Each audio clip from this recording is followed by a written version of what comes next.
Hello students, welcome to knowledge campus.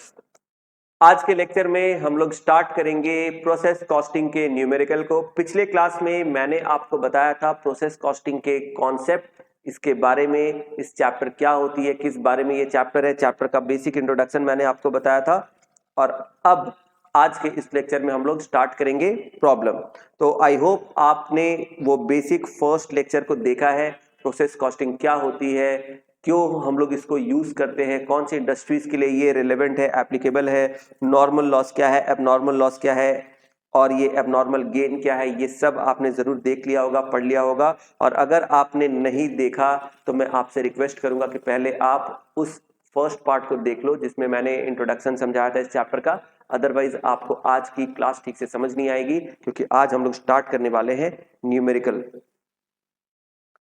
चलिए, जिन लोगों ने नहीं देखा है फर्स्ट लेक्चर, उन स्टूडेंट्स के लिए मैं लिंक आपको दे दूंगा, ठीक है। आप उसको जरूर से देखें, उसके बाद ही आप इस लेक्चर को देखें।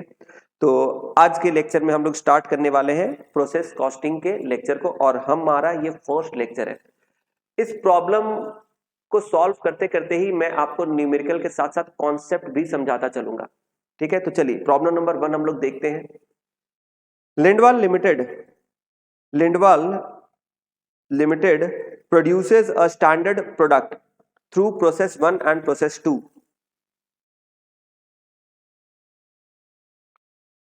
Finished product from process 1 is used as raw material for process 2. आप देख रहे हो यहाँ पर क्या बोला जा रहा है? Finished product from process 1 is used as raw material for process 2. From the following details prepare necessary accounts. तो बोला जा रहा है एक कंपनी है जिसका नाम है लिंडवाल लिमिटेड, और ये एक प्रोडक्ट बनाती है, स्टैंडर्ड प्रोडक्ट, जो कि दो प्रोसेसेस से होकर बनता है। एक है प्रोसेस 1 और एक दूसरा है प्रोसेस 2। प्रोसेस 1 की जो आउटपुट है वो प्रोसेस 2 में एज एन इनपुट जाती है और उसके बाद फाइनल गुड्स बनकर निकलता है। From the following details prepare necessary accounts. तो आपको नीचे टेबल में आप देख सकते हो प्रोसेस 1 और प्रोसेस 2 की डिटेल दी गई है। सबसे पहला जो डिटेल आपको दिया गया है वो क्या है? वो है इनपुट। इनपुट आपको बताई गई है यूनिट्स में, यानी कि प्रोसेस 1 की जो इनपुट है वो कितनी है? 15,000। प्रोसेस 2 की जो है वो है 13,000। याद रखना है ये है यूनिट्स, ठीक है। आप देखिएगा यूनिट्स लिखा हुआ है यहाँ पर। इसके बाद रॉ मटेरियल, यानी कि जिसे मटेरियल बताया जा रहा है, प्रोसेस 1 का कितना है? 30,000, 4,000, और ये अमाउंट में है रुपीस के फॉर्म में। ओवरहेड भी रुपीस के फॉर्म में है, 9,000, 10,000, 950। नॉर्मल लॉस जो कि एस्टिमेटेड होता है, मैंने आपको बताया था पिछले लेक्चर में कि जो मैनेजमेंट होती है वो नॉर्मल लॉस को एस्टिमेट कर सकती है। नॉर्मल लॉस कोई भी मैन्युफैक्चरर अपने पास्ट एक्सपीरियंस के बेसिस पे, ट्रैक रिकॉर्ड के बेसिस पे वो एस्टिमेट कर सकता है कि प्रोडक्शन में कितना नॉर्मल लॉस हो सकता है। तो normal loss can be estimated, and process 1 का जो एस्टिमेटेड नॉर्मल लॉस है वो है 10%, प्रोसेस 2 का एस्टिमेटेड नॉर्मल लॉस है 5%, ठीक है। तो मटेरियल ऑलरेडी दे दिया गया है, ओवरहेड भी दे दिया गया है। ध्यान ये रखना है इनपुट जो है वो यूनिट में है, मटेरियल और ओवरहेड का जो अमाउंट है वो रुपीस में है, मॉनेटरी में, ठीक है। Scrap value per unit, scrap value, ठीक है। और लेबर कॉस्ट नीचे दिया गया है। स्क्रैप वैल्यू का मतलब क्या होता है? देखिए, जब भी प्रोडक्शन के दौरान कोई भी लॉस होता है, चाहे नॉर्मल लॉस हो या एबनॉर्मल लॉस हो, तो जब भी लॉस होता है ना, तो उस लॉस हुए जो यूनिट्स है उसको हम लोग स्क्रैप कर देते हैं। लॉस का मतलब क्या होता है? जैसे मान लीजिए आप जो बना रहे थे प्रोडक्ट, वो ठीक से बन नहीं पाया, उसमें गड़बड़ी हो गई, किसी तरीके का कुछ खराबी आ गया, डिफेक्टिव हो गया, या प्रोडक्शन प्रोसेस के दौरान उसमें कुछ भी दिक्कत हो गई, और जिसके वजह से फाइनल आउटपुट ढंग से बना नहीं। तो ये जो गड़बड़ी है, ये जो प्रॉब्लम हुई है, इसके बाद जो हमारा नॉर्मल लॉस हो गया, इस नॉर्मल लॉस हुए यूनिट्स को हम लोग क्या करेंगे? इससे हम लोग कबाड़ी वाले को बेच देंगे, स्क्रैप कर देंगे। समझ में आ रहा है? तो जो भी वेस्ट हो जाती है, जो भी यूनिट्स डिफेक्टिव हो जाती है, जो भी लॉस में चली जाती है, ऐसे लॉस में गए प्रोडक्शन यूनिट्स को हम लोग स्क्रैप कर देते हैं, और उसकी स्क्रैप रेट यहां पर दी गई है। तो प्रोसेस 1 में जो भी स्क्रैप होता है उसे हम लोग 2 रुपए पर यूनिट के रेट से हम लोग सेल कर देते हैं। और अगर प्रोसेस 2 में कोई भी यूनिट स्क्रैप हुआ है तो इसे हम लोग 3 रुपए पर यूनिट के रेट से हम लोग स्क्रैप कर देते हैं। ये जो 2 रुपए और 3 रुपए का जो रेट है ना, इसको स्क्रैप वैल्यू पर यूनिट बोला जाता है। तो ये जो स्क्रैप वैल्यू पर यूनिट है, ये नॉर्मल लॉस और एबनॉर्मल लॉस दोनों के ऊपर ही एप्लीकेबल होता है। यानी कि कोई भी यूनिट नॉर्मल लॉस की वजह से या एबनॉर्मल लॉस की वजह से, किसी भी वजह से अगर वेस्ट होती है, स्क्रैप होती है, तो हम लोग इस रेट से उसे क्या करेंगे, डिस्पोज ऑफ कर देंगे।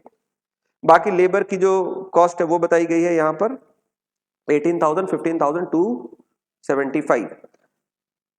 फिर नीचे बताया गया है देयर वाज नो ओपनिंग और क्लोजिंग WIP, यानी कि work in progress. Work in progress का मतलब आप लोगों को पता ही होगा, आप लोगों ने कॉस्ट के बेसिक चैप्टर्स में आपने पढ़ा होगा। वर्क इन प्रोग्रेस का मतलब होता है सेमी फिनिश्ड गुड्स, यानी वो प्रोडक्ट, वो गुड्स जिसके ऊपर कुछ काम तो हो चुका है पर कुछ और काम होना बाकी है, इनकम्प्लीट स्टेज में है, अभी फिलहाल रेडी टू सेल कंडीशन में नहीं है।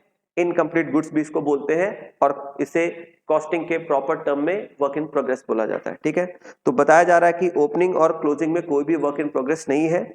Final output from process 2 was 12,500 unit.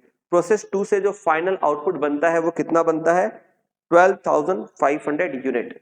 ठीक है, आपको यहां पर क्या बताया जा रहा है, from the following details prepare necessary accounts. आपको यहां पर क्या करना है, अकाउंट बनाना है। तो हम लोग सबसे पहले सीखेंगे कि हम लोग किस तरीके से प्रोसेस अकाउंट बनाते हैं। तो ये प्रॉब्लम मैंने आपको समझा दिया, बहुत ही सिंपल सा प्रॉब्लम है, आपको कॉन्सेप्ट भी इस प्रॉब्लम के थ्रू ही अच्छे से समझ में आ जाएगा।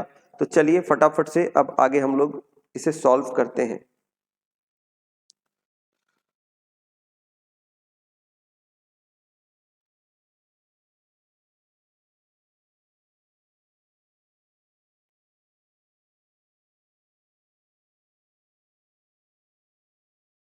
प्रॉब्लम नंबर 1,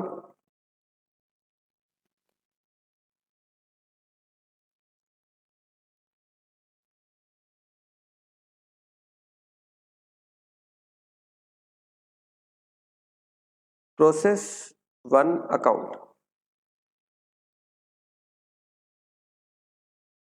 प्रोसेस 1 अकाउंट, एक पर्टिकुलर का कॉलम बनाएंगे, फिर एक हम लोग बनाएंगे क्वांटिटी, फिर रेट, फिर अमाउंट।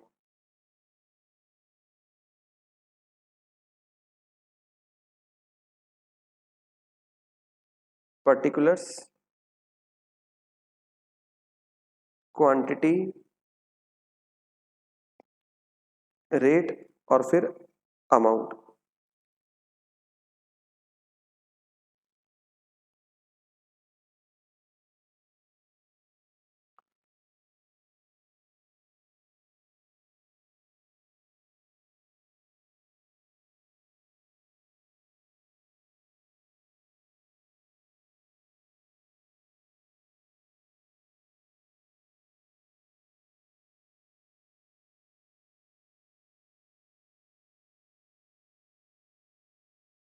Debit and credit. ठीक है, आप लोग बोलोगे सर ये अकाउंट्स तो है नहीं, फिर आप यहाँ पर डेबिट क्रेडिट क्यों कर रहे हो। तो कॉस्टिंग के सब्जेक्ट में भी कुछ ऐसे टॉपिक्स होते हैं जो डबल एंट्री सिस्टम को फॉलो करते हैं। ठीक है, तो कॉस्ट की भी अकाउंटिंग होती है जिसको कॉस्ट अकाउंटिंग बोलते हैं। ठीक है, तो हमारा जो सब्जेक्ट है कॉस्ट अकाउंटिंग, वहां पर कहीं कहीं पर कुछ चीजें हम लोग जब बनाते हैं तो अकाउंटिंग मेथड्स को फॉलो करके बनाते हैं, डबल एंट्री सिस्टम को फॉलो करके बनाते हैं। तो इस तरीके से हम लोग प्रोसेस अकाउंट भी बनाते हैं। ठीक है, तो है तो ये सब्जेक्ट कॉस्ट का, अकाउंटिंग का कुछ कुछ मेथड, यहाँ पर हम लोग अकाउंटिंग का कुछ कुछ कॉन्सेप्ट हम लोग अप्लाई करते हैं, इसलिए यहाँ पर लेजर के फॉर्म में ये बन रहा है। ठीक है, चलो तो ये अभी हम लोग सबसे पहले क्या बना रहे हैं, प्रोसेस 1 अकाउंट। तो सबसे पहले हम लोग यहाँ पर देखते हैं प्रॉब्लम में प्रोसेस 1 में क्या बोला जा रहा है। प्रोसेस 1 में हमने इनपुट कितना इंसर्ट किया। अभी आप लोग प्रोसेस 1 अकाउंट बना रहे हो तो प्रोसेस 2 के डेटा को आप लोग मत देखो, आप लोग सिर्फ फोकस करो प्रोसेस 1 में।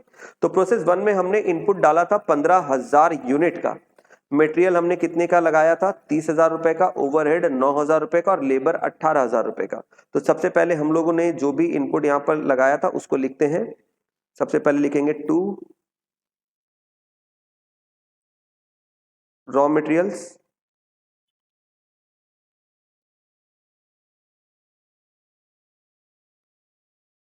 30,000, इनपुट है 15,000,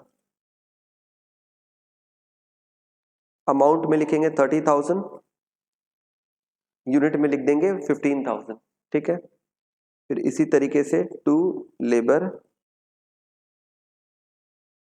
टू ओवरहेड, लेबर कॉस्ट कितनी थी 18,000, ओवरहेड 9,000,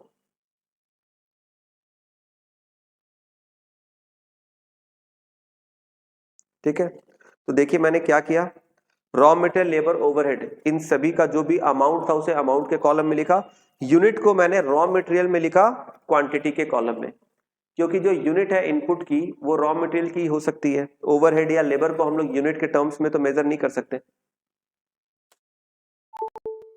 ठीक है। तो इसलिए रॉ मटेरियल के बगल में हमने यूनिट्स लिखा इनपुट का, लेबर और ओवरहेड में हमने नहीं लिखा, ठीक है। चलिए इसके बाद हम लोग यहां पर लिखेंगे बाई नॉर्मल लॉस। अब आप ध्यान से देखिए, हमने प्रोसेस वन में जो भी खर्चे किए उसको आप डेबिट साइड में लिखो। जैसे हम लोग ट्रेडिंग अकाउंट बनाते हैं ना, जस्ट आपको समझाने के लिए बता रहा हूं, आप लोगों ने फाइनल अकाउंट में ट्रेडिंग अकाउंट बनाया था, फाइनल अकाउंट में हम लोग क्या करते थे, जो भी ट्रेडिंग अकाउंट में जो खर्चे हम लोग जो भी हमारे ट्रेडिंग के एक्सपेंसेस होते थे, डायरेक्ट एक्सपेंसेस को डेबिट में लिखते थे, opening stock, wages, carriage inward purchase. इसी तरीके से इस प्रोसेस में जो भी हमारे खर्चे हो रहे हैं वो सभी को हम लोग क्या लिखेंगे, यहाँ पर डेबिट के साइड में लिखेंगे, और जो भी हमारे लॉस हो रहे हैं या जो हमारे फाइनल आउटपुट इस प्रोसेस से बनकर निकल रहे हैं इसको क्रेडिट के साइड में रिकॉर्ड करेंगे, ठीक है। चलिए तो आप देखिए हमारा नॉर्मल लॉस कितना है, नॉर्मल लॉस आपको कभी भी नंबर ऑफ यूनिट्स में या अमाउंट में नहीं दिया जाएगा, नॉर्मल लॉस हमेशा आपको परसेंटेज में दिया जाएगा।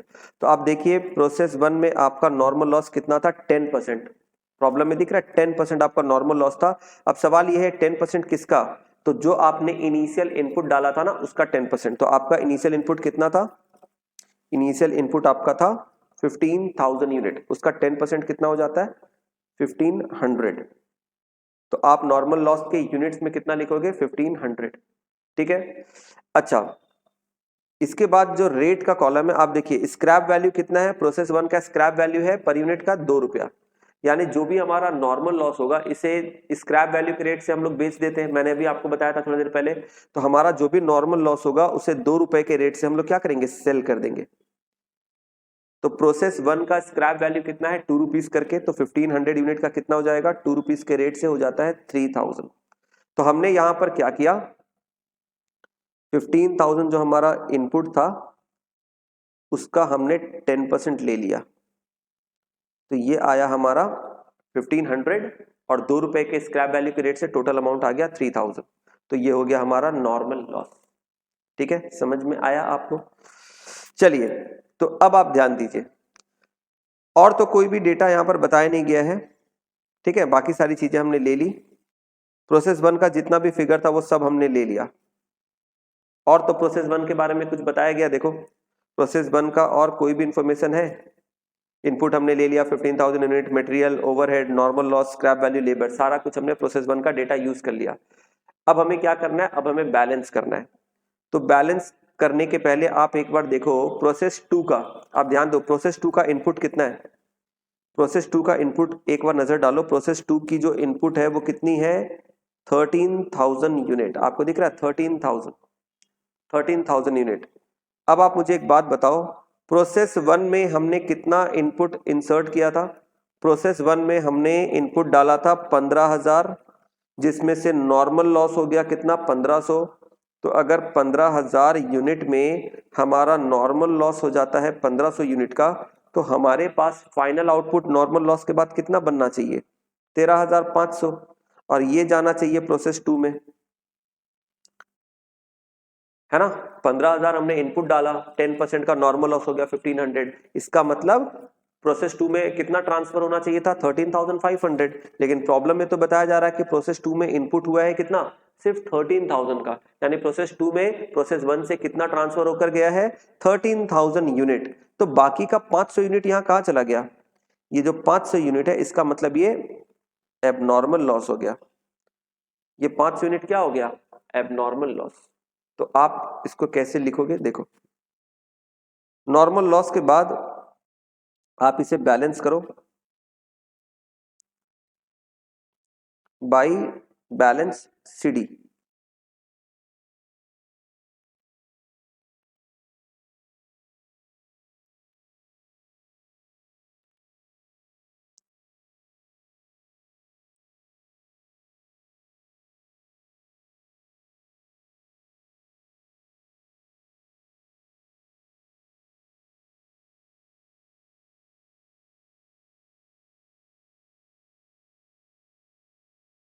अमाउंट कितना होता है, 30,000 प्लस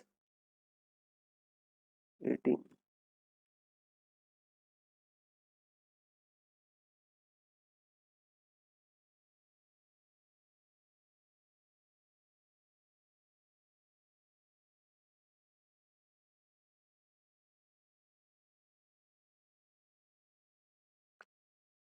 ठीक है, तो हमने क्या किया, रेट के कॉलम को बैलेंस नहीं करते हम लोग, ठीक है, यूनिट को और अमाउंट को हम लोग बैलेंस करेंगे। तो हमने क्लोजिंग बैलेंस निकाल लिया बाई बैलेंस सीडी करके, यूनिट के कॉलम में आया 13,500 और अमाउंट के कॉलम में आया 54,000। अब हम लोग क्या करेंगे ना, यहां पर रेट कैलकुलेट करेंगे। रेट कैसे कैलकुलेट करेंगे आपको पता है, अमाउंट डिवाइडेड बाई क्वांटिटी। ये जो बैलेंस सीडी निकला है इसका अमाउंट कितना है 54,000 और बैलेंस सीडी की क्वांटिटी कितनी है 13,500। तो डिवाइड करो, ये आती है ₹4। तो इसलिए हम लोग यहां पर क्या करेंगे, रेट में लिख देंगे 4। रेट में क्या लिख देंगे 4। समझ में आया आपको। तो सबसे इंपॉर्टेंट ये है कि ये ₹4 कैसे निकाला गया है, ये आपको ध्यान रखना है, ठीक है। ₹4 हमने कैसे निकाला, अमाउंट के कॉलम का जो बैलेंसिंग फिगर था और क्वांटिटी के कॉलम का जो बैलेंसिंग फिगर था, इन दोनों के हेल्प से हमने ये रेट को कैलकुलेट किया, अमाउंट डिवाइडेड बाय क्वांटिटी। ठीक है, तो एवरेज रेट हमारा कितना आ गया ₹4। अब हम लोग क्या करेंगे, ध्यान से देखना, ये जो सीडी है इसको हम लोग यहां पर ट्रांसफर करेंगे टू बैलेंस बीडी। क्वांटिटी में 13,500 यूनिट, रेट में 4, अमाउंट में 54,000। तो हमने प्रोसेस 1 से, हमारे हिसाब से प्रोसेस 1 से बनना तो चाहिए था 13,500, लेकिन प्रोसेस 2 में गया कितना 13,000। इसका मतलब हमारा एबनॉर्मल लॉस हो गया कितने का 500 यूनिट का, और बाकी का जो बैलेंस है वो कहां चला गया, प्रोसेस 2 अकाउंट में।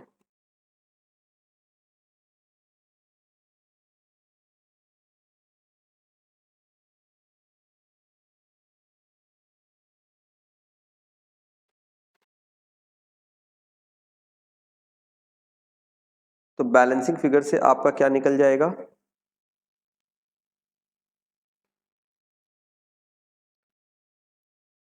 Abnormal loss. मैंने प्रोसेस 1 को 2 पार्ट में बनाया है, आप चाहो तो इसे एक सिंगल पार्ट में भी बना सकते हो, बहुत सारे प्रोफेसर्स इसको एक पार्ट में ही बना देते हैं, पर बहुत सारे स्टूडेंट को कंफ्यूजन होता है, रेट नहीं निकाल पाते वो एबनॉर्मल लॉस का या एबनॉर्मल गेन का। तो इसके लिए मैंने यहाँ पर 2 पार्ट में डिवाइड कर दिया। तो देखो यहाँ पर जो आपने रेट निकाला था ना 4, वो सेम रेट यहाँ पर अप्लाई हो जाएगा दोनों जगह पे। तो ये कितना हो जाएगा 2000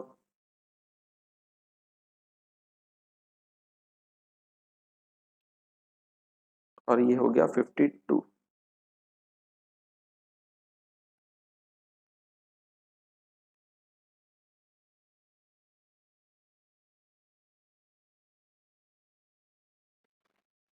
तो इस तरीके से हमारा प्रोसेस 1 अकाउंट होता है कंप्लीट। आप ध्यान से देखिए प्रोसेस 1 अकाउंट में हमने क्या किया, प्रोसेस 1 अकाउंट में हमने क्या किया, सबसे पहले हमने जो भी खर्चे थे उसको डेबिट में लिखा, फिर उस प्रोसेस में जो भी नॉर्मल लॉस बताया गया था 10% का, उसे हमने इनपुट के बेसिस पे कैलकुलेट किया, 15,000 का 10% 1500। फिर स्क्रैप वैल्यू प्रोसेस 1 का है 2 रुपया, तो हमने नॉर्मल लॉस के यूनिट को उसके स्क्रैप वैल्यू से मल्टीप्लाई कर दिया, तो स्क्रैप वैल्यू निकल गया टोटल अमाउंट 3000। फिर हमने बैलेंसिंग फिगर के हेल्प से जो हमारी प्रोसेस 1 की जो यूनिट है वो हमने निकाल ली, और प्रोसेस 1 का जो अमाउंट है वो हमने निकाल लिया, और फिर अमाउंट में से यूनिट को डिवाइड करके हमने रेट कैलकुलेट कर लिया। और ये जो हमने क्लोजिंग बैलेंस निकाला, इसको फिर हम लोग कैरी फॉरवर्ड करके ओपनिंग बैलेंस में बैलेंस बीडी करके लिखेंगे। और फिर ये 13,500 यूनिट में से जितना प्रोसेस 2 में नेक्स्ट प्रोसेस में ट्रांसफर हुआ है उसे ट्रांसफर कर देंगे, बाकी का जो शॉर्टफॉल है उसे एबनॉर्मल लॉस अकाउंट में बैलेंसिंग फिगर बोलकर लिख देंगे। तो देखो प्रोसेस 1 में हमारा बनना तो चाहिए था 13,500 यूनिट, अगर नॉर्मल लॉस 10% के हिसाब से होता तो हमारा बनना चाहिए था 13,500 यूनिट। 4 रुपए के हेल्प से हमारा 4 रुपीज के रेट से हमारा कॉस्ट लगना चाहिए था, पर एक्चुअली में हमारा प्रोसेस 2 में जा रहा है 13,000 यूनिट, तो इसलिए 13,000 यूनिट को प्रोसेस 2 में ट्रांसफर करेंगे, और बाकी का जो 500 यूनिट का शॉर्टफॉल है इसको हम लोग एबनॉर्मल लॉस बोलकर लिख देंगे बैलेंसिंग फिगर से। ठीक है, रेट हमेशा याद रखिएगा, एबनॉर्मल लॉस का जो रेट होगा ये वही रेट होगा जिस रेट से आप ट्रांसफर कर रहे हो नेक्स्ट प्रोसेस में। तो हमारा जो रेट हमने कैलकुलेट किया था 4 रुपीज, यही 4 रुपीज का रेट एप्लीकेबल होगा जो हम लोग नेक्स्ट प्रोसेस 2 में अमाउंट को यूनिट को ट्रांसफर कर रहे हैं, उस ट्रांसफर वाले यूनिट के लिए भी 4 रुपीज का रेट एप्लीकेबल होगा, और एबनॉर्मल लॉस जो हुआ है उसके लिए भी 4 रुपीज का रेट ही एप्लीकेबल होगा। ये आपको ध्यान रखना है। ठीक है, चलिए आप चाहो तो यहां पर लिख सकते हो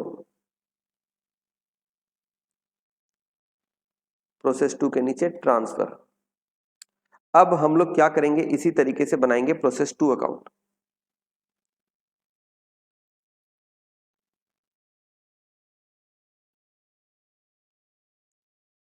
प्रोसेस 2 अकाउंट,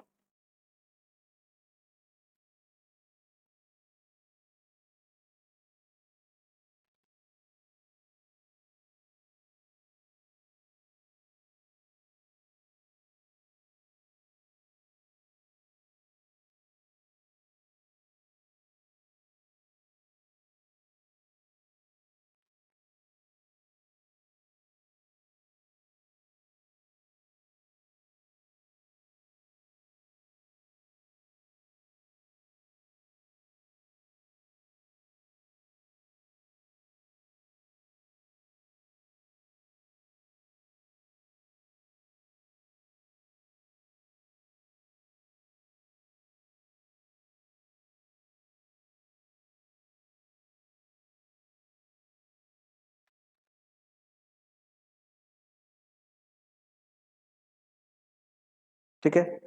जिस तरीके से हमने प्रोसेस 1 अकाउंट बनाया था बिल्कुल उसी तरीके से अब हम लोग बनाएंगे प्रोसेस 2 अकाउंट। और इस प्रोसेस 2 अकाउंट में हम लोग स्टार्ट करेंगे, यहां पर डेबिट साइड में लिखेंगे 2 प्रोसेस 1 अकाउंट, यहां पर नीचे डैश देके लिख देंगे ट्रांसफर। तो हमने जो प्रोसेस 1 से प्रोसेस 2 में ट्रांसफर किया था उसे एज इट इज यहां पर कॉपी करेंगे। यूनिट में कितना 13,000 यूनिट ट्रांसफर होके आया 4 रुपीज के रेट से, अमाउंट हो गया था कितना 52,000। तो जो हमने प्रोसेस 1 से ट्रांसफर किया था प्रोसेस 2 में उसको हम लोग यहां पर एज इट इज कॉपी कर लेंगे डेबिट साइड में। ठीक है, टू प्रोसेस 1 करके।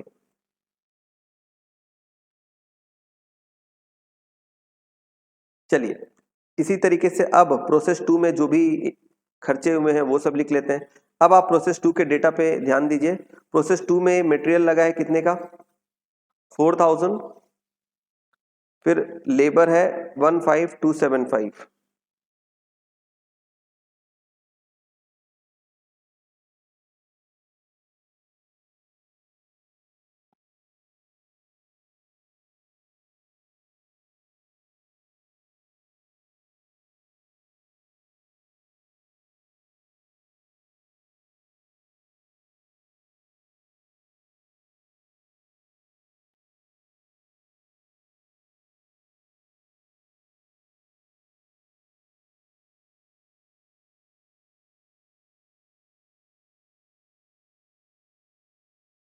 ओवरहेड है 10950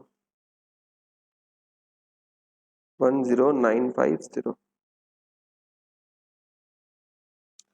नॉर्मल लॉस देखिए, प्रोसेस 2 में नॉर्मल लॉस कितना है 5% और स्क्रैप वैल्यू है 3। नॉर्मल लॉस 5% और स्क्रैप वैल्यू है 3।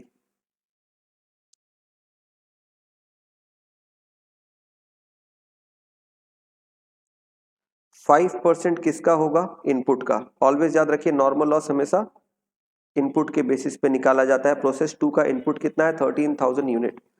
13,000 यूनिट जो है ये इनपुट है, तो इसका 5% 13,000 इंटू 5% 650 और रेट है 3, तो अमाउंट कितना होगा? मल्टीप्लाई कर लेंगे 1950। ठीक है, इसके बाद क्या करेंगे? सेम तरीके से क्लोजिंग बैलेंस निकाल लेंगे by balance CD balancing figure. Balance जब हम लोग करेंगे तो क्वांटिटी का और अमाउंट का, ये दोनों का बैलेंसिंग करेंगे। 13,000 13,000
तो देखिए हम लोगों ने क्या किया, यूनिट के कॉलम को जब हमने कैलकुलेट करके बैलेंसिंग फिगर निकाला तो हमारा आया 12,350 यूनिट्स।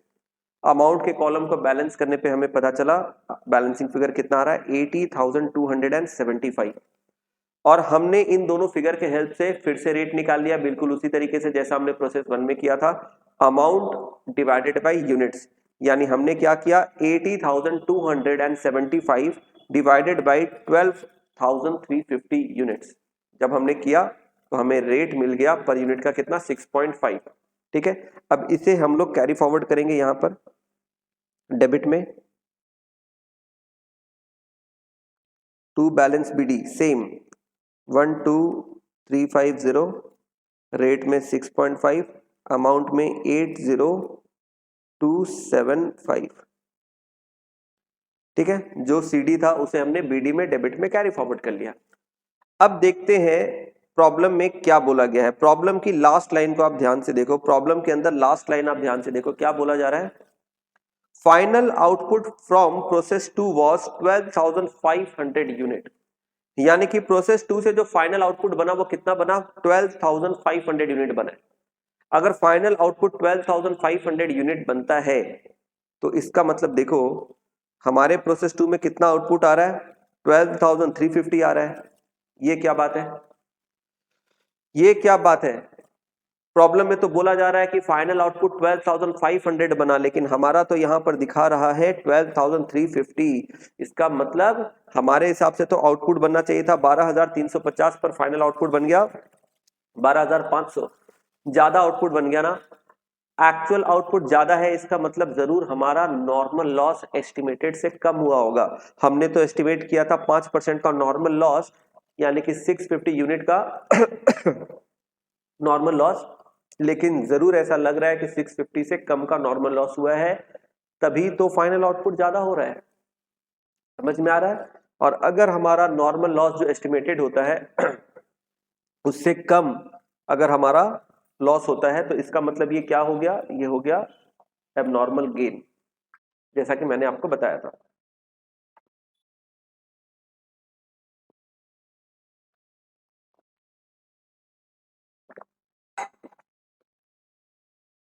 तो चलिए हम लोग यहां पर क्या करेंगे, देखिए यहां पर क्रेडिट साइड में लिखेंगे बाई, क्योंकि अब इसके बाद और कोई दूसरी प्रोसेस नहीं है, अब सीधा फिनिश गुड्स बन रहा है, तो हम लोग लिखेंगे बाई फिनिश्ड गुड्स। ठीक है,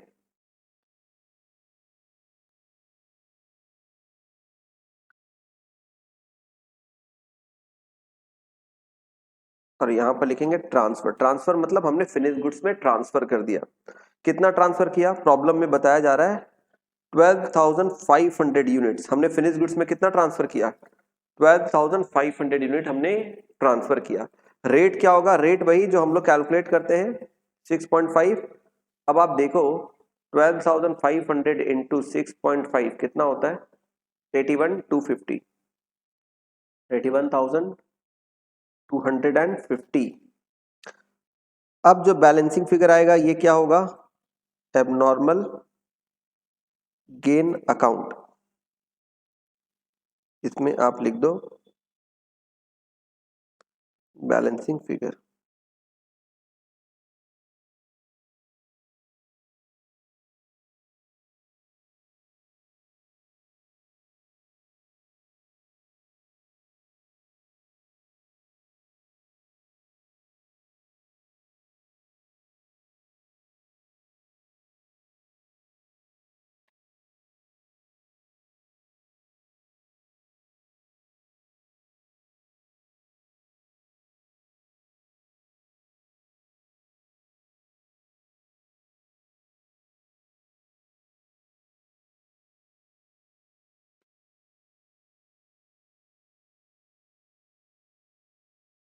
इस तरीके से हम लोग एबनॉर्मल गेन निकाल लेंगे।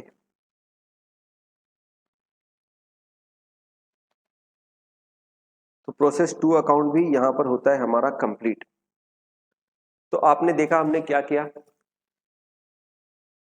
याद रखिए जिस रेट से हम लोग स्टॉक को ट्रांसफर करते हैं नेक्स्ट प्रोसेस में, या फिर हम लोग स्टॉक को ट्रांसफर करते हैं फिनिश्ड गुड्स पे, उसी रेट से हम लोग एबनॉर्मल लॉस या एबनॉर्मल गेन को कैलकुलेट करते हैं।